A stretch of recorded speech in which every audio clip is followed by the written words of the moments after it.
السلام عليكم ورحمة الله وبركاته. وي سلام أو سنتين حالتكم ورما محاضيسان ونكسنتين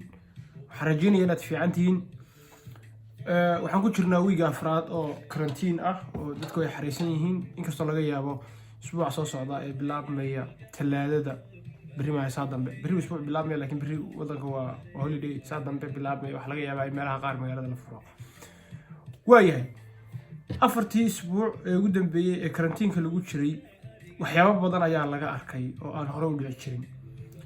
inagu culays Soomaali ahaan aynu haysanay oo berigii hore aynu lahayn oo dhibaatayna haysay ayay laakiin dad iyaga kale hadda inala wadaagaan kiisaskii ugu badanaa ee furiin ah ee weliga soo maray wadankan ayaa maxkamadaha laga arkay afartii isbuuc ee dambeysay furiinkaas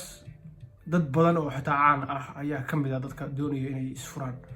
kumanaan cases ayaa la qabtay oo la soo xareeyay la soo gudbiyay looyaro iyo معلومات كذا بحكمها لو قد بيده إنه حالي يروح يودن بلها لتوشيو أنت أي حالها أنا قبل حياة مركا كده وياه يحل حالنا يلا حلنا هذا لكن ولا يستعجي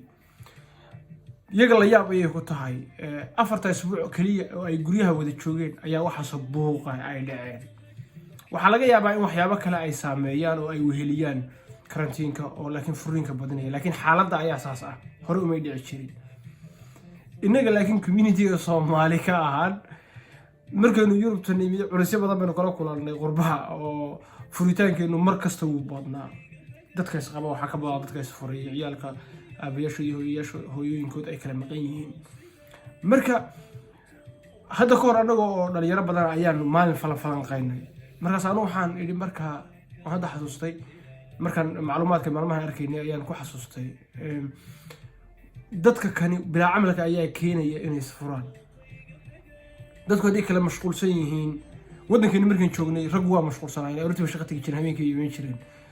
hooyooyinkuna ciyaalka iyo diyaarintooda ay ku mashquulsanaayeen ama hooyooyinka shaqo aadi jiray urtiga wadankii maamooyinka hooyooyinka way shaqeyn jireen waxa laga yaabaa aabuhuna inuu shaqeeyo hadii ciyaalku waa weynaaday hadii kalena ay midkood ama ay xanaanayaan garanaysa mar walba waa la kala mashquulsanaa laakiin halkan sida bilaa camal kale soo dul fadhiyo wadankeena xitaa kama jirin taasi waxay keenaysaa dadku markay maalintii habeenka 40 saac marka la isku daro qiyaasaan 17 saac 18 saac oo kala ay dul fadhiyaan ama 6 saac 4 saac ay kala maqan yihiin oo wax fog ay jirno soo kala adeeganaya la kala maqan yahay waa la isku badanayaa dadna ixtiraamkii iyo wixiiba maxaa la ka qabanaysaa iyo maxaa halka ka u dhigtay iyo kabta maxaa la ka qaadi weeyday iyo meeshan baas ay biyaha ilmaha yar ku daadiyay ma masaxid baa la soo ibaaraya maanta la soo garanaysan marka dadkii kale hadda ay inala dareemeen culayska maadaama afar week la yiri guriyaha jooga bicina laakiin inuu culayska mar walba inuu haysan lamana dareemaynin dhibaatadu meesha ka taagnay waxaan ku mashquulsanayn inuu waxyaabo kale soo lahaan ragga Soomaaliyeed inay isku qancinayaan badankooda Yurubta joogay lahaayeen ama ay fikradooda markaan aanu bariga xataa aan ka dhalinyarada doodaha ku sameyn jirnay arki jiray waxa kamid ahaa dumarka wadankii la joogay waa ragga biili jiray laakiin halkan dawladda biisha marka ixtiraamkii uu yaraanay halkaas ka eegayeen wax yar oo kamid ah ayaa saameyn xagga kale laakiin inta ugu badan waxa weeyaan waa bila camalka hadii ninku aroortii shaqo tago habeenkii guriga yimaado wuxuu imaanayaa xaaskiisii oo wax walba nolosha u diyaarisay oo ka fikiraysay oo hawlulisay oo cuntadiisa u diyaarinaysay oo wuu imaanayaa oo dharkiisa loo diyaariyay ku shaqo tagi lahayd wax la mid ah laakiin hadduu meel aadeen guriga la stur fadhiyo waxyaabo yar baa la isugu muuqanaya marka